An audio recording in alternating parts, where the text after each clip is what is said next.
All right, everybody, I'm pretty excited to be bringing you this video right now, and that is because it is the first in probably, honestly, I might do a little bit more of these. I don't know. Maybe I'll reach out to some people. But this was Maverick's idea during the tournament. We put this together last minute. Super excited to be able to do it. We interviewed Briguy, the winner of Maverick Tournament League, and it was pretty cool. It was pretty cool to be able to get some insight into the winner of the tournament and the decks that he played and why he played and why he made some of the decisions that he made. So definitely pretty cool stuff on the end of Briguy and the casting team as a whole. So thank you to Haunts again for casting by my side. Wouldn't have been able to do any of it without you, man.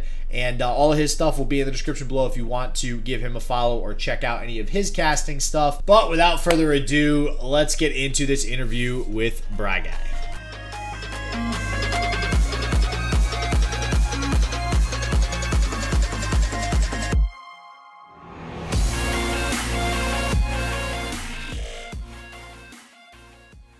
Alright, we are all visible, minus Maverick. Maverick's just chilling. I don't know what he's up to right now, but can everybody hear me right now in this chat? Briguy and hello. Yep. Yeah, cool, sick. Maverick, I don't know what you're up to, but he can chill, he can be there. So awesome to have you here, Briguy. How you doing today, being the winner of the tournament? What's up? Yeah, I'm thrilled, but also exhausted. It's been like 6 hours, and pretty much I think I was the last set every round almost. Maybe not the first round of top 8, but they were long games, and but it was, yeah. I don't know. I'm really excited and happy to be here. Definitely some long tournament days that can come out of this, especially since it's like a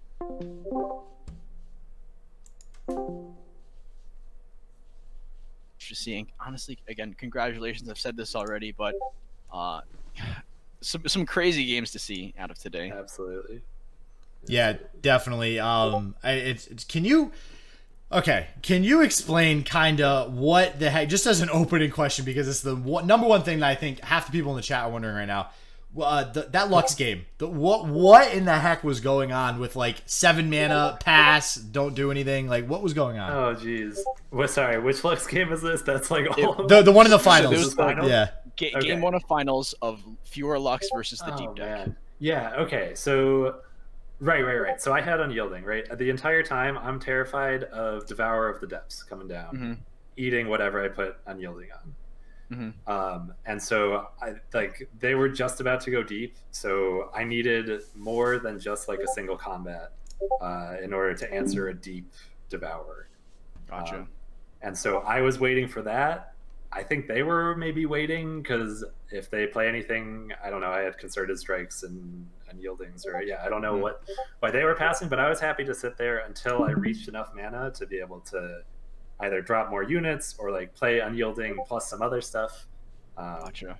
Yeah, I think the crucial turning point there was the Riptide. I still don't know why they targeted my Lux and not my Fiora, but yeah, I'm sure there were reasons, and probably good ones, like knowing the rest of their hand. But I would have to. I think he was a little afraid of you getting the final spark off on the Lux with the Concerted Strike, but like I agree that Riptide was a little rough, especially since he actually had 2 Devour of the Depths sitting in his hand, so he actually played around it and then only had 1 mana left, couldn't play the Devourer there. So I think you did a fantastic job of navigating that game overall.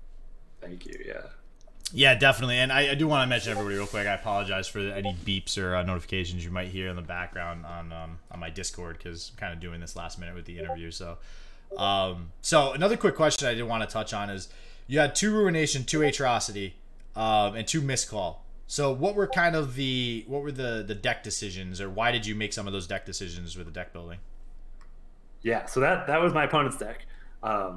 I guess this is mine. I don't know if you can see my screen. Yeah. But oh, sorry, wrong deck. Okay, yep. So either way, yeah, question still stands. What was behind some of those decisions? Happy to talk through it. So this is actually a list I saw Fresh Lobster play maybe 2 or 3 weeks ago. This deep list, and I really have not seen one that like performs better in the late game. Like, I think the double Shipwreck is really key to get those treasures. And it's a slightly more greedy variant. It definitely loses to really hard aggro. Like, I lost to a Misfortune Scouts earlier in the tourney. So that's also a very valid way to play deep. But I think this helps a lot in the mirror match, which I was expecting a good bit, and then just any long game, it can close it out. But yeah, I think I really like the hired gun in the spot of the thorny toads. I feel like a lot of the time those thorny toads feel a little like non-impactful. Obviously, like it's nice that they get tosses and you can heal a little bit, but the 1-4 stat line can kind of be pretty rough there. Yeah, and oftentimes they just sit there, and then you have to overwrite them with a sea monster like later in the game. I like hired gun as something proactive, able to grab some units. I want to flash back a little bit to pre-finals. There was one game where we just hopped over to you versus, I believe it was a Gigas. Yes, in semifinals, and dude, it was like 30 minutes into the round, and we hopped in. And it was like, and literally shit thought like, oh, the game's over. Gigas won, and I was like, wait, that was game one. Like, I think we only caught like the end part of that first game. So like, and I was sitting there like, wait, that's a 3 detained stack. That's like that was 4 insane. units of unyielding on board. Yeah, like, so like talk me through that game a little bit. Yeah, so let me give you even more context. Last round of Swiss, I'm 5-1. So just barely trying to make the cut, and I also have to play against the Gigs. So this was our second. Oh wow, okay. We had the same matchup. They still had 3 detains in that one, and like I had one in my hand, and it was a crazy long game. Like neither of us want to start the stack of detains because then, like whoever plays the last detain is going to come out on top there. And I barely managed to squeeze that one out after like 20 rounds or something. So that was like a 40-minute game, and then we opened with the same matchup in semifinals. And another just like absurd 40-minute. Thanks a lot, man. How dare you have a 40-minute game? I come on and I'm calling it, saying it's game 3. I just get completely smacked in the face. Like, nope, we just started. Okay, so that was a hell of a game to come into as late as we did. Absolutely ridiculous. The other fun part of like this whole tournament experience, me and Rice, the finals, we played round 1. And he beat me. That great, was like I started with a loss and then have gone back up. See, so for anybody watching, don't drop if you lose like the first round or you go X2 after 4 rounds. You're like, I'm not gonna make top cut. There's always a chance you can still win the entire tournament. This is living proof right here. All right. And I guess my next follow-up question for you would be like, which deck of yours got banned the most, and what deck did you ban the most throughout the day?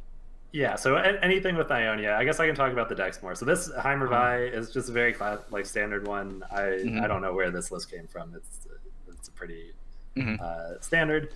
And then this got banned every round except for 1. And then I was also banning anything that had Ionia in it for Will of Ionia, because that just totally stomps Nautilus, or if I put Unyielding on anything, I just lose the game.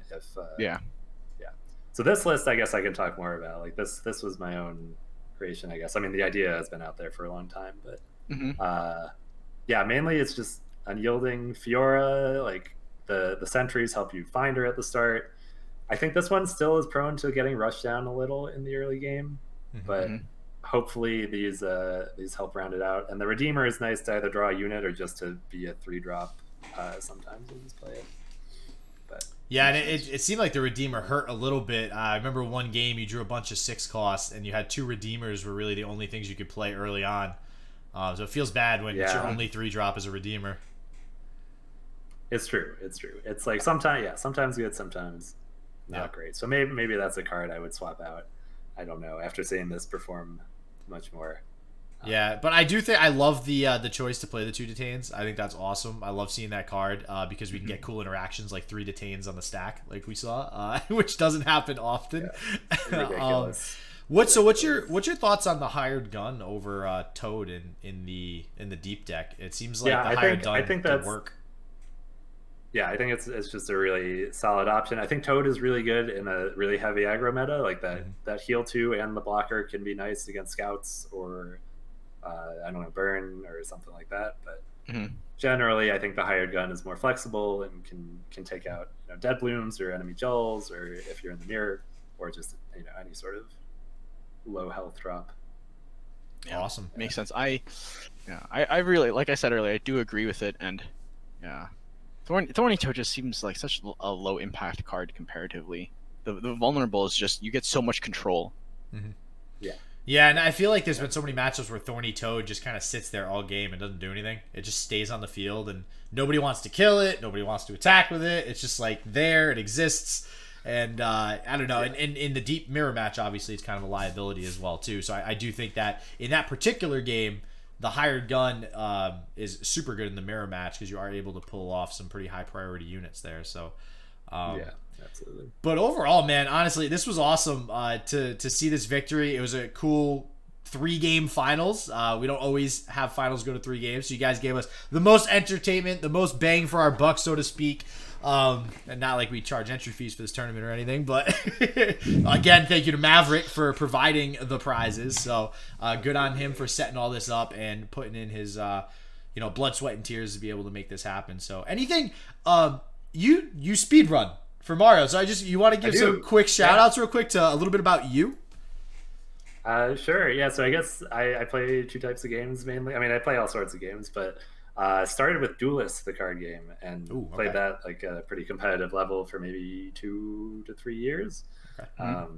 And then I also speedrun Mario Sunshine is my main game, and been playing that for like 3 years or so. I also speedrun a few other games.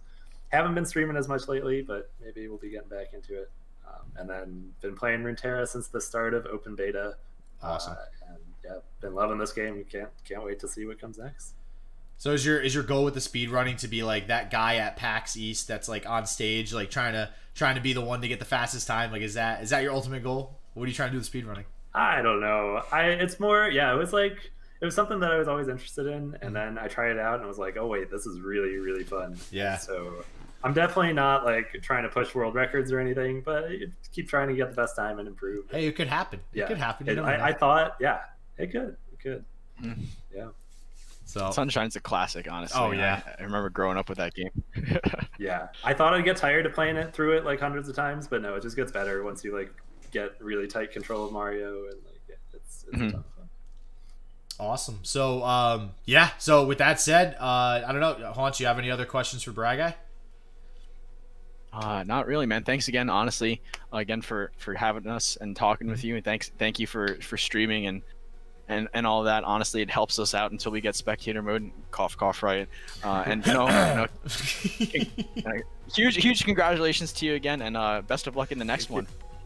Absolutely, yeah. Thanks to the commentators and Maverick and everyone who helped moderate. Yeah, it's been great. Looking forward to another. Cool, awesome. So Haunch, you want to hop into a call again to kind of wrap everything up? Sounds good. Sounds good. See you later, Briguy. Probably see you around soon. All right, take care. All right, guys, that'll do it. As always, my name is Justin, also known as Shit Just Works. If you haven't already subscribed to the channel, what the hell are you waiting for, man? This is where you're going to get all the Legends of Runeterra competitive content. Hit the sub button. But anyways, stay healthy, stay positive. I hope Shit Just Works for you, and peace out.